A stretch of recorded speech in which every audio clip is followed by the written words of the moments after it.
Hello and welcome back. Now, there's been a lot of content on this, so I've tried to avoid it, but this is Dauntless. And like I said, I've tried to avoid this simply for the fact that there is a lot of hype and content about this game for quite a while now. I've played it since its release. It is a good game, but there are some very serious problems with it, which I'm hopefully going to be highlighting a few of my personal concerns, where the game's at now, and potentially what is actually going to happen to it in the future. And the reason I'm not that hyped about it is quite simply due to the fact that there are in total now, three, I don't even know what the genre would be called, monster slaying RPGs? I don't know. 3 games of this type. Obviously you've got the big famous one, which is Monster Hunter. This is and has been refined over the years. It's done by Capcom, which is a very large company. It has the money, it has the resources. It's able to put out a very well thought out and very well published and designed game. So that is going to be Dauntless's main competition. Now you might be saying, but it's free to play. That may be all well and true, but if you bring out a free to play game that is fucking shit, guess what's going to happen? You've just wasted your time and resources, money as well, making a shit free to play game. Now I'm not going to tell you that Dauntless is shit, it's really not. If Dauntless was the first, as in where Monster Hunter was the first, then this game would probably be absolutely amazing. The problem we have is it's made by a smaller company, Phoenix Labs, and they are trying to do their own spin on something that is Monster Hunter-esque. So, of course, it's going to draw direct comparisons. Oh, this isn't like Monster Hunter. Well, Monster Hunter did this. Monster Hunter's better. No shit. But the problem is, that is where this game now lies. You then also have another game called Tao Kaiden. Not too sure, I'll link it in the description of the video. It is available from Steam. You have Tao Kaiden Kiwami and Tao Kaiden 2. This is another Monster Hunter-esque game. The difference is this is more of a, I want to say fantasy based, but it's not like Monster Hunter is fantasy anyway. You basically have to fight more Japanese orientated mythical beings. I don't know how to describe it. It's basically the same as Monster Hunter, just a bit more reskinned, a bit more I kind of want to say what would happen if you put Final Fantasy characters in Monster Hunter, in essence. Again though, this is done by a larger company, so of course it's going to be a lot more refined, a lot more, I don't even know how to describe it. It's going to be better. Let's just put it bluntly. It is going to be better. So where essentially does that leave Dauntless? Well, up shit creek, I'm afraid to say. It is a very, very popular genre, surprisingly, for only having now 3 games in total that fit this genre. And I can't exactly say that I am, personally for me, that Dauntless is going the right way about it. And one of the main ones of this is the lack of control, really. In Monster Hunter, if I want to play by myself, guess what I can do? I can play solo. I have my offline solo quests are a little bit easier, but still enough of a challenge to get a bit of a thrill out of it. If you're feeling really hardcore, you can take it onto the online mode, where the game is actually designed for more than one person, but if you're feeling hardcore, you can still do the solo. Or you can get a party of people together, 2, 3, or go for the max, which is 4. But still, if you want just 2, I normally do it with 2, just me and my wife. We're massive Monster Hunter fans, but so normally it's just the 2 of us playing, and we can lock the party and we can play through the game, just the two of us, quite happily, just like that. Dauntless, you're fucked. Before the latest update, it was solo, or you could find a group, and in a group it would be random, whether there be one of you because no one else is doing that, two of you just because there's one other person doing that, three of you because there's two other people doing that, or more often than not there would be four of you just because, you know, the game just starts to throw random people together. But I got this game, and I also got this game for my wife, and we were under the impression that we could just play it, just the two of us, take our time, grind the living crap out of everything, just the two of us. No, not happening, fuck you. You ain't having it. You're always going to be thrown into a party. The next one that has actually genuinely upset me, because the way my wife and I normally play this is I be a melee of some description and my wife does ranged of some description. Going into Dauntless we had an axe, a hammer, a sword and 2 ice picks. That was it. There is no actual diversity within the weapons, particularly mainly because the axe just feels too slow and like it does sod all. The sword is okay, but it still doesn't feel like it's actually doing anything considering the size of the sword. The hammer was a little bit of fun because it's got a fucking shotgun attached, but the shotgun has less range than a drunk man pissing on the fucking sidewalk.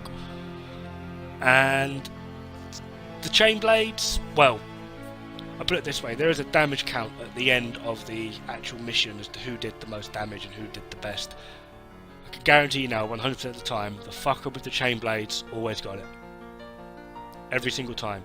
Chain blades were a little bit OP. You could engage and disengage very rapidly, and the overall DPS of the weapon just shot to shit everything else. So it kind of made the other 3 weapons redundant. However, in the latest update we have the War-Pike, which is basically, it's essentially the same as your sword. It feels the exact same as the sword, except you have a laser beam attached to it, which is really annoying. Now obviously, with a new update, there are bugs, hence why it took me so goddamn long just to pick up that frigging orb. And there are some annoying bugs at that. And the main thing for me that they haven't fixed, which I've been crying about since day one, is the fucking hitboxes. The length of the weapon does not seem to actually matter unless you are using chain blades, because you have a short range and a long range thing on chain blades. But with the rest, you can literally watch your sword go through the fucker's head and it doesn't count as a hit. It's almost as though your hands need to make contact every damn time. Now I've been crying about this, I've seen a lot of people crying about this on the forums, and it's not really actually been getting fixed. Sometimes it's that it works as intended, but it's sporadic at best. Most of the time I kind of feel like I just need knuckle dusters, which is really annoying, to be perfectly honest. It does seem slightly better than what it was, although there are still really, really annoying moments where I can clearly see my weapon go through the enemy, but because I wasn't in fist range, I get sod all. Which then also brings into the question of the weapon diversity, which I kind of feel now having 5 weapons, it's been out for quite a while and we have 5 weapons. 5 weapons as opposed to the, I think it's roughly 14 in Monster Hunter, 11 in Kaiden. It needs more weapon diversity. We also need purely ranged weapons. When you have characters in a very small proximity to each other with no direct way to actively communicate with each other, because I'm sorry, that text box in the bottom left is useless when you're in an actual frigging fight, because you know we have a monster that can probably kill us in 3 to 4 hits rampaging around, so we're not going to be typing much. That's useless, by the way. In the hub, yeah, fair one. In game, no, not happening. Don't be an idiot. So we need ranged weapons, because when you've got 4 people locked in on one monster who can block each other, they can get in the way of each other, they can nudge and move each other, prevent you from moving out of the way of a monster's attack. I tell you, honestly, the majority of times that I die in this is because I'm trying to roll and there's some friggin' idiot stood behind me with an axe, normally, or the hammer, trying to do a silly charge attack. The monster's about to friggin' do his stupid hit thing. I'm trying to get out of the way, and well, yeah, you just saw that idiot block my shot from the War-Pike. If there are things happening like that, we need ranged weapons just to open it up a little bit more, even if they are less damage, more DPS, a bit like the chain blades, or whether it's just be massive heavy hits. Light bowgun and heavy bowgun from Monster Hunter, for example. I'm aware it seems like a little bit of a cop-out that you're going to be going more for a Monster Hunter styled game, but considering there's only 3 genres, you might as well go for it, and as the game progresses, pull back from the Monster Hunter-esque styling of it. Why? Because quite simply, at the moment, everyone that is playing this game, or at least 90% of the people that are playing this game, are Monster Hunter fans. The only reason we are here is because it's Monster Hunter on PC, which is something a lot of people have been crying out for ages. I only bought a Nintendo DS so I could play Monster Hunter. I bloody hate handheld consoles. Hate them. The screen is too small, and where I'm so colourblind, it just ends up being this weird mesh of shit. I've got frigging gangly man crunching hands and tiny buttons don't fit well. I end up getting frigging cramps in my wrists. I just don't like them. Old man syndrome. Do not like handheld consoles. Wait, there's a free to play version of Monster Hunter on PC? Sign me the fuck up. Problem is, like I said, you're going to draw direct comparisons to Monster Hunter. So, just to get your game sorted in a happy, comfortable way, take from Monster Hunter. Add things. You've got a sword, which is in Monster Hunter. You have hammers, which are in Monster Hunter. You have axes. You have switch axes in Monster Hunter. We have War-Pikes. We have insect glaives in Monster Hunter. Fuck it. Do light bowgun and heavy bowgun as well. I don't know. Call it, I don't know, big bee sting and small bee sting. I don't friggin' know. You can always add in like a little quirk like you've been doing with the other weapons. That's actually quite good. They're quite interesting. Not too sure on how some of them work, particularly with the shotgun on the hammer, because I've used it a few times and I either need to be right in its face for it to work, and there have been other times where I've shot it from quite some distance. It seems to be completely friggin' sporadic as to the range and the cone of the blast.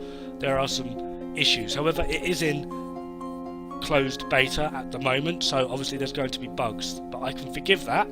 There are going to be bugs. It's in closed beta. I'm just going around in a friggin' circle here. You are expecting there to be a few problems due to how early on in its infancy this game is. You are going to expect problems, but there are certain things that I feel should be done as soon as possible, such as the hitboxes.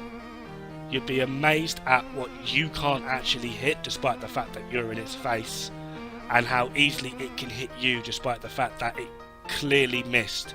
I have literally been in instances where there's been me, then another guy, and then the monster. The monster attacks, it hits me, but it doesn't hit the guy in between me and the monster.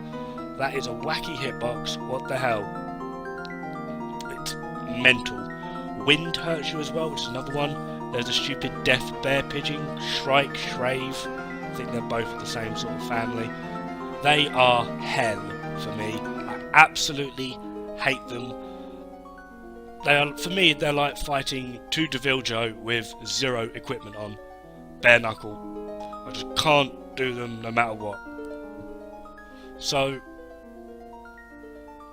I kind of feel there needs to be a little bit of a balance within the monster, but that might also just be the simple fact that I'm just shit at fighting that monster, which is probably the actual option-ish.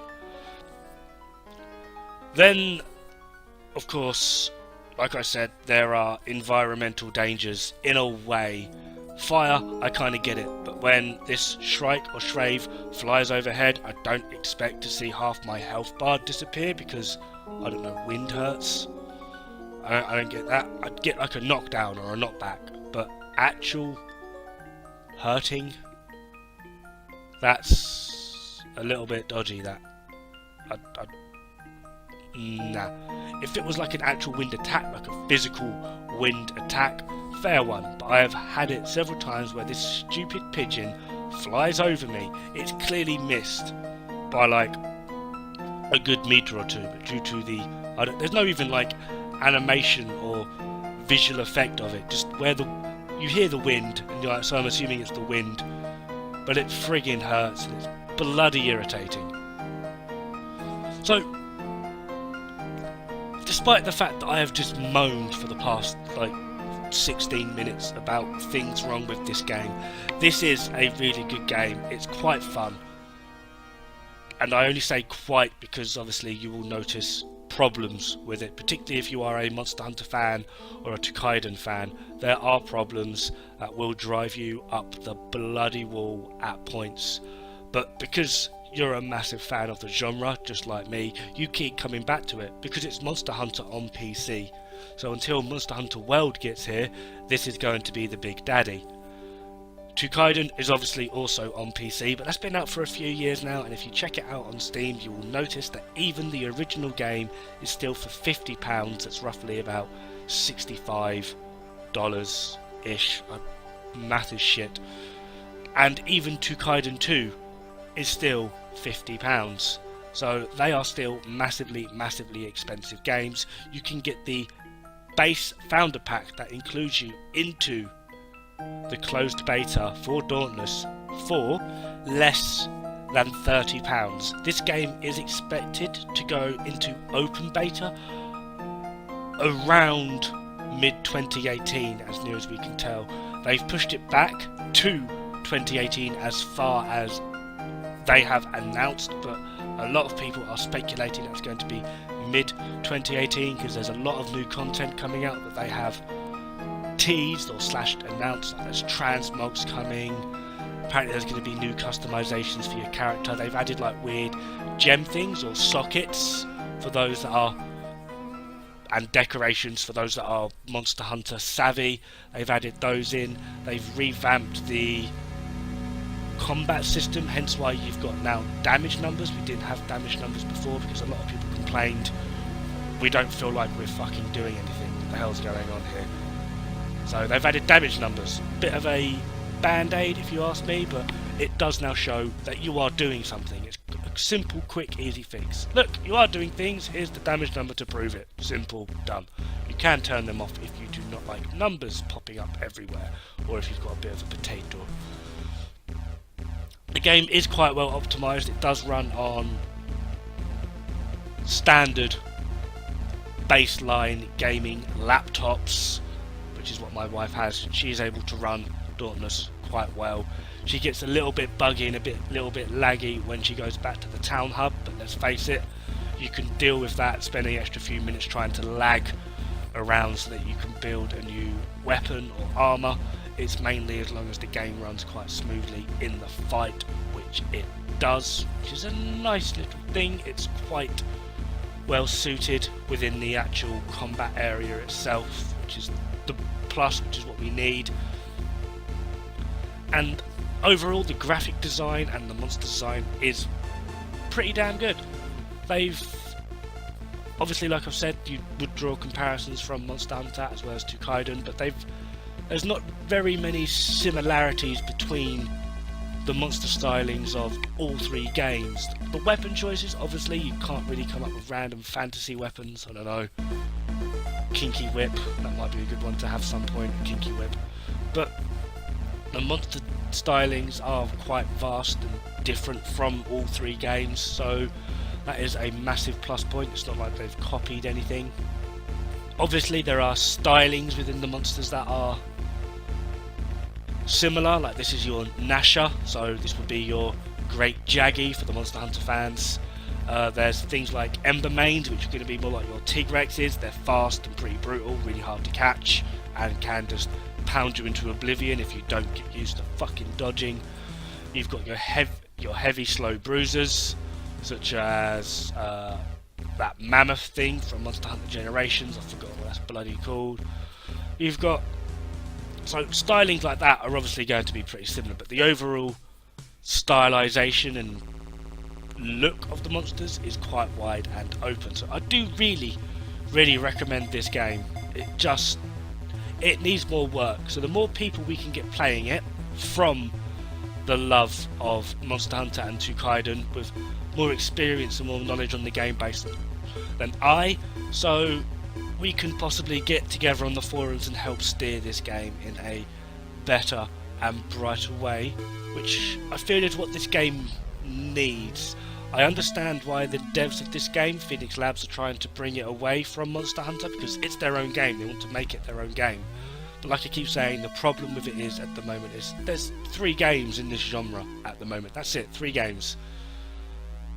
You can't steer it too far from it, otherwise the people that are into this genre are going to lose interest. Anyway, that's me. Thank you very much for watching. I hope I haven't deterred you too much from this game. I do feel there are problems, but I do feel this game has some massive potential, and I do hope you will be joining me in it. So, see you pretty darn soon. Have fun, and Merry Bloody Christmas.